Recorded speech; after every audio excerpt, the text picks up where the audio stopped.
நான் வந்து டைக்கினோட 110 5 star AC வாங்கினேன். அதுவும் டைக்கினோட ஷோரூம்லேயே டேரெக்டாக போய் வாங்கினேன். நான் என்ன யோசிச்சு போய் வாங்கினேன்னா, டைக்கினோட ஷோரூம்லேயே நம்ம டேரெக்டாக ப்ராடக்ட்டை வாங்கினோன்னா ஒன்று கரெக்டான ப்ராடக்ட் வந்துடும். அப்புறம் இவங்களோட இன்ஸ்டலேஷன் வந்து ஸ்மூத்தாக ஒரு பிரச்சனையும் நமக்கு இல்லாமல் பக்காவாக ப்ரொசீஜர் படி நடக்கும்னு நினச்சி தான் போய் வாங்கினேன். ஆனால் அந்த மாதிரிலாம் ஒன்றும் கிடையாது. இவங்களும் ஏமாத்துறாங்க. எனக்கு ஏசி வாங்குறதுக்காக இந்த ஷோரூமுக்கு வந்து கால் பண்ணியிருந்தேன். அப்போ வேக்யூமிங்கை பற்றி கேட்டிருந்தேன். வேக்யூம் பண்ணுவீங்களா நீங்க? புதிய ஏசிக்கு வேக்யூம் தேவையில்லை. ஏன்னா நான் பார்த்த வரைக்கும் அந்த வேக்யூம் பண்றது தான் நல்லதுன்னு போட்டுருந்துச்சு. இல்ல நான் புதிய ஏசிக்கு வேக்யூமே தேவையில்லைண்ணா. இவங்க சொன்ன இன்ஃபர்மேஷன் வந்து என்ன கன்ஃபியூஸ் பண்ணி விட்டுருச்சு. ஏன்னா இன்டர்நெட்டில் நான் படித்த இன்ஃபர்மேஷன் வந்து வேற. ஸோ நான் டவுட்டில் என்ன பண்ணேன்னா, டைக்கினோட ஹெட் ஆஃபீஸ் வந்து சென்னையில் அரும்பாக்கம்ல இருக்கு. அவங்களுக்கு நான் கால் பண்ணி கேட்டேன். கால் பண்ணி கேட்டுட்டு இவங்களோட ஷோரூமுக்கே டேரெக்டாக போயிட்டேன். சார் இப்போ கால் பண்ணியிருந்தேன்ல அந்த வேக்யூம் ரிலேட்டட். சொல்லுங்க. இங்கே வந்து கேட்டேன். அவங்க வந்து புது ஏசிக்கு நாங்கள் இப்பயும் வேக்யூம் பண்றது இல்லை, நாங்கள் பண்றதே இல்லை 5 years அப்படின்றாங்க. எந்த டீலர் உங்களுக்கு இன்ஸ்டால் பண்ணாங்க என்ன ஐடியா இருக்குங்களா sir? டைக்கின் air conditioning solution plaza கூட வந்து Raj air conditioning sales and service. ஒரு இன்ஸ்டாலேஷன் பண்றோம்னா அப்புறம் வேக்கம் பண்ணிட்டு தான் பண்ணணும். ஏன்னா அதுதான் ப்ரொசீஜர்.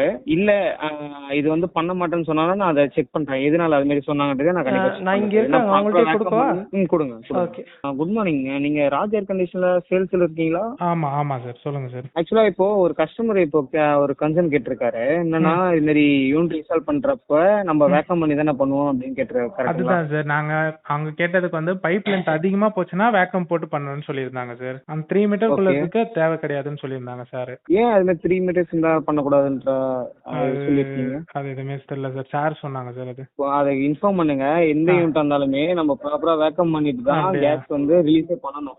அப்படியா? ஏன்னா அதுதான் ப்ரொசீஜர். இல்ல ஏன்னா சம் மாய்ஸ்சர் நீங்க காப்பர் பைப் ஃபிக்ஸ் பண்றப்ப மாய்ஸ்சர் கண்ட்ரோல் உள்ள போயிருந்தாலுமே அது ஃபியூச்சர்ல ப்ராப்ளம் வரும். அதனால வந்து இன்ஃபார்ம் பண்ணிட்டு வேக்கம் பண்ணிட்டு பண்ணுங்க. சரிங்களா? இதுதான் ப்ரொசீஜர். சரிங்க சார், நான் சொல்றேன் சார் சார் கிட்ட. வேக்யூமிங்னா பேசிக்காக என்னன்னா, நம்ம வாங்குற ஸ்பிளிட் ஏசியில் இன்டோர் யூனிட்டையும் அவுட்டோர் யூனிட்டையும் டெக்னீஷியன்ஸ் வந்து வீட்டில் மாட்டின பிறகு இது ரெண்டுத்தையும் காப்பர் டியூப்ஸ் வச்சு கனெக்ட் பண்ணுவாங்க. இந்த காப்பர் டியூப்ஸ்குள்ள பார்த்தீங்கன்னா காற்று ஈரப்பதம்லாம் இருக்கும். ஸோ ஒரு எலக்ட்ரிக் வேக்யூம் பம்பை வந்து இந்த மிஷின்ஸ் கூட மாட்டி இதுக்குள்ளே இருக்கிற இந்த காற்று ஈரப்பதத்தெல்லாம் மொத்தமாக சக் அவுட் பண்ணி ஃபுல்லாக வெளியே எடுப்பாங்க. இந்த ப்ராசஸை தான் வேக்யூமிங் அப்படின்னு சொல்கிறோம். ஓகே, நம்ம வந்து டைக்கினோட ஹெட் ஆஃபீஸ்க்கே கால் பண்ணி டைக்கினோட ஷோரூமில் வந்து பேச வச்சிட்டோம். இனி நம்மளுக்கு ஒன்றும் பிரச்சனை வராது, எல்லாம் ஸ்மூத்தாக நடக்க போகுதுன்னு நினச்சிட்டு நான் வந்து ஏசிக்கான மொத்த காசையும் கட்டி ஏசியை வாங்கிட்டு வந்துட்டேன். இந்த ஷோரூமோட ஏசி டெக்னீஷியன்ஸ் வந்து ஏசியை இன்ஸ்டால் பண்ணுறதுக்காக நாங்கள் வரலாமான்னு கேட்கறதுக்காக எனக்கு கால் பண்ணியிருந்தாங்க.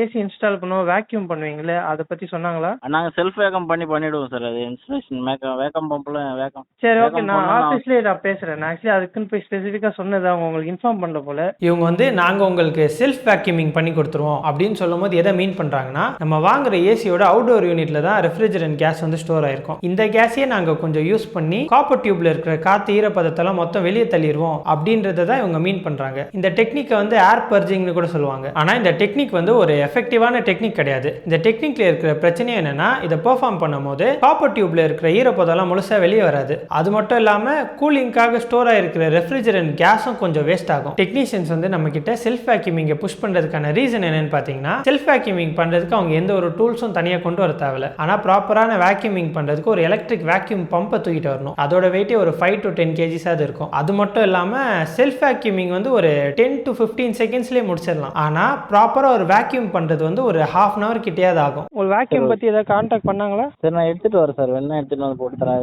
வேக்கம் போடணும்னு அவசியம் கிடையாது. இப்போ சப்போஸ் நம்ம வந்து இந்த பர்டிகுலர் ஷோரூமில் சொன்ன மாதிரி இல்லைன்னா அவங்க அமிச்ச டெக்னீஷியன் சொன்ன மாதிரி வேக்யூமிங்கே பண்ணாமல் நம்மளோட ஏசி இன்ஸ்டால் பண்ணும்போது என்ன ஆகும்னா, இந்த காப்பர் டியூப்ஸ்குள்ளெல்லாம் ஈரப்பதம் இருந்துச்சுல, அது வந்து ஏசியோட ரெஃப்ரிஜரண்ட் கேஸ், அதுக்கப்புறம் ஏசிக்குள்ள ஆயில் இருக்கும், அது கூட எல்லாம் ரியாக்ட் ஆகும். ரியாக்ட் ஆகும்போது உள்ள ஆசிட்ஸ் ஃபார்ம் ஆகும். இந்த ஆசிட்ஸ் வந்து டைம் ஆக இந்த காப்பர் டியூப் அது கனெக்ட் ஆகிருக்கிற பார்ட்ஸ் எல்லாம் உள்ளுக்குள்ள இருந்தே பொறுமையாக அரிக்க ஆரம்பிக்கும். அதனால உள்ள வந்து சின்ன சின்னதாக ஓட்ட விழ ஆரம்பிச்சிடும். இதனால ஏசியோட கூலிங் குறையும், ஏசியோட ரெஃப்ரிஜரண்ட் கேஸ் லீக் ஆகும். இந்த மாதிரி ஒவ்வொரு பிரச்சனையா வந்து ஏசி வந்து சீக்கிரமாவே ரிப்பேர் ஆயிரும். இப்போ ரெண்டாவதா நம்மளை வந்து எந்த இடத்துல ஏமாத்துவாங்கன்றதை சொல்றேன். நானும் இந்த இடத்துல ஏமாந்தேன். நம்ம வந்து ஏசி வாங்கும் போது ஏசியை வந்து வீட்டில் இன்ஸ்டால் பண்றதுக்கு ஏசியை தாண்டி சில விஷயங்கள் தேவைப்படும். ஏசிலேருந்து வடிகிற தண்ணியை டைரக்ட் பண்ணி விடுறதுக்கு ட்ரெயின் பைப் தேவைப்படும். ஏசிக்கு பவர் சப்ளை போகிறதுக்கு 3 கோர் வயர் தேவைப்படும். ஏசிக்கு ஸ்டாண்டு தேவைப்படலாம். வெளியில் இருக்க காப்பர் டியூப்ல வந்து ஒரு ரோல் சுற்றுவாங்க. இந்த மாதிரி எக்ஸ்ட்ரா பொருட்கள் கொஞ்சம் தேவைப்படும். நான் வந்து ஏசி வாங்கும் போது இந்த ஷோரூமில் ஸ்பெசிஃபிக்காக கேட்டேன், எக்ஸ்ட்ரா மெட்டீரியல்ஸ் வந்து நான் வெளியிலேருந்து வாங்கி கொடுக்கலாமா, ஏன்னா உங்களோட மெட்டீரியல் காஸ்ட்லாம் ரொம்ப அதிகமாக இருக்குது அந்த மாதிரி நான் கேள்வியே கேட்டேன். அவங்க அதுக்கு என்ன சொன்னாங்கன்னா, நீங்கள் மெட்டீரியலை வெளியிலேருந்து வாங்கினீங்கன்னா நாங்கள் வந்து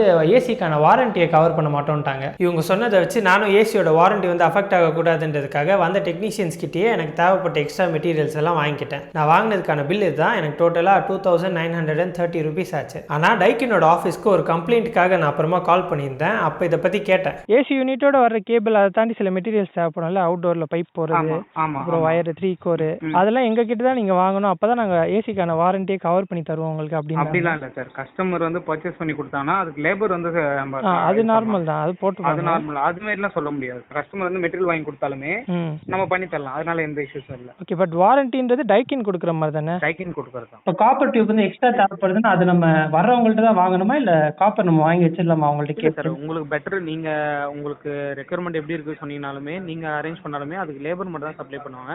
மற்றபடி நீங்களே கூட அரேஞ்ச் பண்ணாலும் ஓகே. ஸோ இந்த எக்ஸ்ட்ரா மெட்டீரியல்ஸை நம்ம வர டெக்னீஷியன்ஸ் கிட்ட தான் வாங்கணுன்றதுலாம் கட்டாயம் கிடையாது. நம்ம வேணும்னா வெளியே கூட வாங்கிக்கலாம்.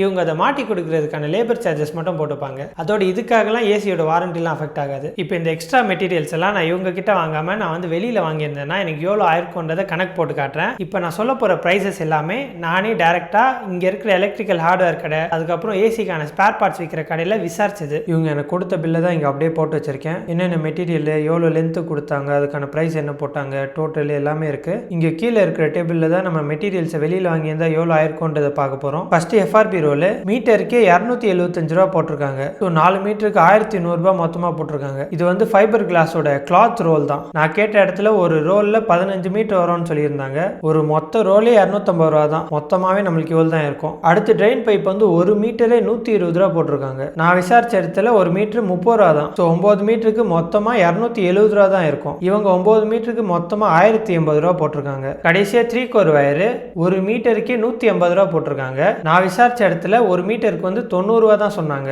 மொத்தம் 5 மீட்டர்னால நம்மளுக்கு 450 ரூபா தான் இருக்கும். இவங்க மொத்தமாக 5 மீட்டருக்கு 750 ரூபா போட்டிருக்காங்க. இது எல்லாத்தையுமே நம்ம வெளியில் வாங்கியிருந்தோம்னா நம்மளுக்கு டோட்டலாகவே 970 ருபீஸ் தான் இருக்கும். இப்போ இவங்க போட்ட பில்லுக்கும் நம்ம வெளியில் வாங்கியிருந்த எவ்வளோ ஆயிருக்கும்ன்ற பில்லுக்கும் டிஃப்ரென்ஸ் பார்த்தோம்னாவே 1960 வருது. நம்ம மெட்டீரியல்ஸை வெளியில் வாங்கியிருந்தோம்னா இவங்க வந்து லேபர் சார்ஜஸ் எக்ஸ்ட்ரா போடுவோம்னு சொல்லியிருந்தாங்க. பட் இவங்க வந்து லேபர் சார்ஜஸ் எக்ஸாக்டாக எவ்வளோ போடுவாங்கன்னு எனக்கு தெரியல. நான் வந்து கொஞ்சம் அதிகமாகவே போட்டுக்கிறேன். ஒரு 500 ரூபாய் லேபர் சார்ஜஸ் மட்டும் வச்சுக்கலாம். இந்த லேபர் சார்ஜஸை நம்ம கழிச்சிட்டா கூட எனக்கு வந்து மொத்தமாக 1460 ரூபா சேவ் ஆயிருக்கும். இப்போ நம்ம மூணாவது விஷயத்தை பார்க்க போகிறோம். இது வந்து ஏசி வாங்கும் போது நடக்காது. ஏசியை வாங்கி ஒரு வருஷம் கழிச்சோ எப்பயாவது நம்ம வந்து ஏசிக்கு மெயின்டெனன்ஸ்க்காக ஆளுங்களை வர சொல்லுவோம்ல, அப்போ நடக்கும். நம்ம ஏசி வந்து நல்லா தான் ஒர்க் ஆகிட்டு இருக்கோம். நம்ம மெயின்டெனன்ஸ்க்காக ஆளுங்களை வர சொல்லியிருப்போம். வர டெக்னீஷியன்ஸ் வந்து சில நேரத்தில் சார் உங்களோட ஏசியோட கேஸ் வந்து கம்மியாக இருக்குது, நம்ம வந்து இதை ரீஃபில் பண்ணணும் அப்படின்னு சொல்லுவாங்க. ஆனால் மேட்டர் என்னன்னா ஏசியோட கேஸ் வந்து பெட்ரோல் மாதிரி கிடையாது. பெட்ரோலை நம்ம வண்டியில் போட்டு யூஸ் பண்ணும்போது அது வந்து காலி ஆகும். ஆனால் ஏசியோட கேஸ் வந்து ஒரு க்ளோஸ்டு லூப்குள்ளே தான் இருக்குது. ஸோ கேஸ் வந்து அந்த லூப்குள்ளே சுற்றிக்கிட்டு தான் இருக்கும். அது வந்து பெட்ரோல் மாதிரி காலிலாம் ஆகாது. ஸோ ப்ரொசீஜர்லாம் பக்காவாக ஃபாலோ பண்ணி இன்ஸ்டால் பண்ண ஒரு ஏசி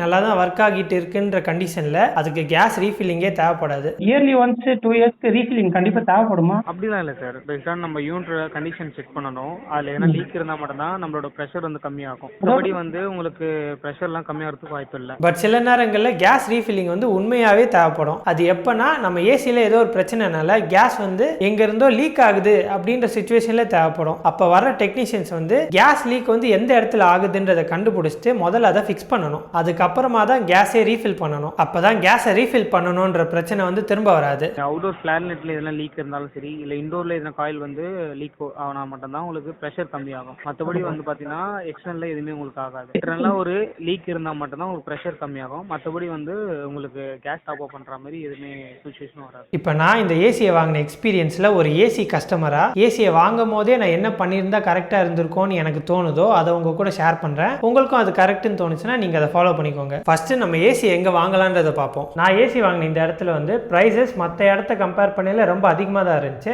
நான் இவங்கள்ட்ட போய் வாங்கினதுக்கான ஒரே ரீசன் வந்து இவங்க டைக்கினோட டைரக்ட் ஷோரூம்ன்றதுக்காக தான். நான் எதிர்பார்த்த மாதிரிலாம் இங்கே ஒன்றுமே இல்லை. இந்த வீடியோவில் நீங்கள் பார்த்த ஆடியோவை தாண்டி இவங்களோட டெக்னீஷியன்ஸ் வந்து என் வீட்டுக்கு ஏசி இன்ஸ்டால் பண்ண வரும்போது கொஞ்சம் பிரச்சனையாச்சு. ஒரு இடத்துல இவங்க என்ன ஃபோர்ஸ் பண்ணிலாம் அவங்க கொண்டு வந்த ஏசி ஸ்டாண்டெல்லாம் வாங்க வைக்க ட்ரை பண்ணாங்க. ஸோ பர்சனலாக என்னோட எக்ஸ்பீரியன்ஸ் வந்து நல்லா இல்லை இவங்க கூட. நான் கண்டிப்பாக இனிமேல் இந்த ஷோரூமில் போய் எதுவுமே வாங்க மாட்டேன். ஸோ நீங்கள் வந்து எந்த பிராண்டுக்கான ஏசி வேணாலும் வாங்குங்க. நீங்கள் வாங்கணும்னு நினைக்கிற ஏசி வந்து உங்களுக்கு இருக்கிறதுல எந்த இடத்துல நல்ல ப்ரைஸில் கிடைக்குதோ அங்கே போய் வாங்குங்க. நான் செக் பண்ணி பார்த்த இடத்தெல்லாம் கம்பேர் பண்ணி பார்க்கும்போது இருக்கிறதுல பெஸ்ட் ப்ரைஸஸ் வந்து ஆன்லைனில் தான் இருக்குது. அதுவும் கிரெடிட் கார்டு ஆஃபர்ஸ் எல்லாம் நம்ம யூஸ் பண்ணோம்னா நம்மளுக்கு ஏசியில் செம்ம டிஸ்கவுண்ட்டில் கிடைக்குது. உங்களை யாராவது ஏசி வாங்க போகிறீங்கன்னா நான் நம்புற டாப் ஏசி பிராண்ட்ஸ்க்கான ஏசி லிங்க் எல்லாம் நான் கீழே டிஸ்கிரிப்ஷனில் கொடுத்து வைக்கிறேன். உங்களுக்கு அதில் எந்த ஏசி வேணுமோ நீங்கள் சூஸ் பண்ணி வாங்கிக்கோங்க. இப்போ அடுத்ததாக நீங்கள் ஏசியை வாங்கின பிறகு அந்த ஏசியை இன்ஸ்டால் பண்ணுற சம்மந்தமா இல்லை அதுக்கு தேவைப்படுற எக்ஸ்ட்ரா மெட்டீரியல்ஸ் சம்மந்தமா அதோட காஸ்ட் சம்மந்தமா இந்த மாதிரி உங்களுக்கு ஏதாவது கேள்விலாம் இருக்குன்னா அதை முன்னாடியே அந்த கம்பெனியோட கஸ்டமர் கேருக்கு இல்லைனா அவங்களோட ஆஃபீஸ்க்கு கால் பண்ணி உங்களுக்கு வேண்டிய டீட்டெயில்ஸ்லாம் தெளிவாக வாங்கி வச்சுக்கோங்க. அப்போ தான் டெக்னீஷியன்ஸ் வந்து உங்கள் வீட்டுக்கு ஏசி இன்ஸ்டால் பண்ண வரும்போது அவங்க கரெக்டாக தான் எல்லாம் பண்ணுறாங்களான்னு உங்களால் செக் பண்ண முடியும். அதே மாதிரி நீங்கள் சப்போஸ் வர டெக்னீஷியன்ஸ் கிட்ட எக்ஸ்ட்ரா மெட்டீரியல்ஸ்லாம் வாங்குறீங்கன்னா அவங்க சொன்ன மெட்டீரியல் தான் அங்கே போட்டிருக்காங்களா அவங்க சொன்ன லென்த்துக்கு தான் போட்டிருக்காங்களான்றதை ஒரு வாட்டி செக் பண்ணிக்கோங்க. ஏன்னா எனக்கு வந்து பில் பண்ணும்போது ட்ரெயின் பைப் வந்து 9 மீட்டர் போட்டிருந்தாங்க. ஆனால் எனக்கு ஆக்சுவலாக இன்ஸ்டால் பண்ணது வந்து 8 மீட்டர்ஸ் தான். கடைசி பீஸ் வந்து ஒரு உடஞ்ச பீஸை மாட்டிட்டு போயிட்டாங்க. முடிஞ்ச அளவுக்கு டெக்னீஷியன்ஸ் இருக்கும் போதே அவங்க பண்ணது ஏதாச்சும் சரியா இல்லைன்னா அவங்கள அப்பயே சரி பண்ண சொல்லுங்க. ஏன்னா எனக்கு வந்து காப்பர் டியூப்க்கு வெளியில் சுற்றின ரோல் வந்து ஒழுங்காக சுற்றலை. அதனால பேர்ட்ஸ் வந்து உள்ளே இருக்கிற பஞ்சு வந்து கொத்தி கொத்தி ஃபுல்லாக ஓட்டையாக ஆரம்பிச்சிருச்சு. இதை இவங்களை சரி பண்ண சொல்லி நான் கேட்டேன். நான் கம்ப்ளைண்ட் பண்ணி இப்போ 27 டேஸ் கிட்ட ஆயிடுச்சு. ஸோ 1 மாதம் ஆக போகுது. இன்னும் யாரும் அவங்க சைட்லேருந்து வரல. நான் தான் அப்பப்போ கால் பண்ணி எப்போ வருவீங்கன்னு கேட்டுக்கிட்டு இருக்கேன். ஓகே, இந்த வீடியோ உங்களுக்கு பிடிச்சிருக்கோன்னு நினைக்கிறேன். இந்த மாதிரி வேறு ஏதாவது டாப்பிக்கை பற்றி நான் பேசணும்னு நினச்சிங்கன்னா கீழே கமெண்ட்ஸில் சொல்லுங்கள். அதே மாதிரி நீங்கள் ஏசி வாங்கின எக்ஸ்பீரியன்ஸை பற்றியும் கீழே சொல்லுங்கள். நம்ம எல்லோரும் தெரிஞ்சுக்கலாம். அடுத்த வீடியோவில் பார்ப்போம்.